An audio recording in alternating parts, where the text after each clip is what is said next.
अस्सलामुअलैकुम, मैं आपका होस्ट चौधरी बाबर कांजू। आप देख रहे हैं हमारा YouTube channel Chaudhary Babar कांजू official.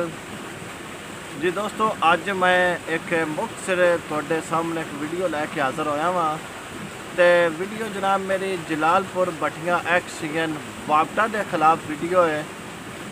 तो ठट्टे मोनिया सलाबत दे जिहड़े पिंड दा जनाब मेरी कई रोज़ दो ट्रांसफार्म जल गए।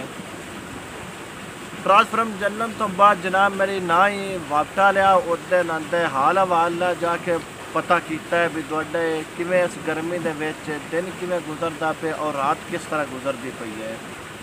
तो पिंड वालियां अपनी मदद आप दी तहत ही रिकॉर्ड एहतजाज रिकॉर्ड करवाया, फिर उसनूं सोशल मीडिया ते लियांदा। सोशल मीडिया ते जनाब मेरी एहतजाज नूं रिकॉर्ड कराने वास्ते एक उन्हां मुनफरद अंदाज़ उन्हां कीता। SDO नूं जनाब मेरे उन्हें किस तरह मुखातब किया, किवें वापटा वालियां नूं मुखातब करके उन्हें जनाब मेरी अपने तरफ मतवजे कराया भी जनाब असी भी इस जलालपुर भट्टियां के इलाके ने इत्थों साढ़े भी बिजली जाती है। तो जनाब जरा साथ भी ख्याल करो। तो साडा ट्रांसफार्म ही नहीं आया, बिजली ही नहीं। तो बिल जो वेखो वापटा वाले बिल इंज गलदे ने। बहरहाल इस दफ़ा तुसा वेखे जो बिलों के हाल है, यूनिट 3 40 यूनिट है। तो बिल जरा 10 15 हज़ार रुपया वो बिल लाए ने। तो एडा इन्हें जुल्म वापटा लिया इस दफ़ा इस आवाम से किया। महंगाई तो आई है लेकिन उनके नाल इन्हें यह भी जुल्म किया है।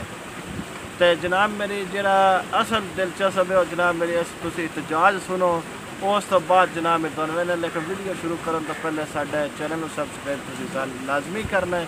आइए हुण तुहानूं विखाने वीडियो। SDO वेख के तेन मौत पै गई दमी वाले दी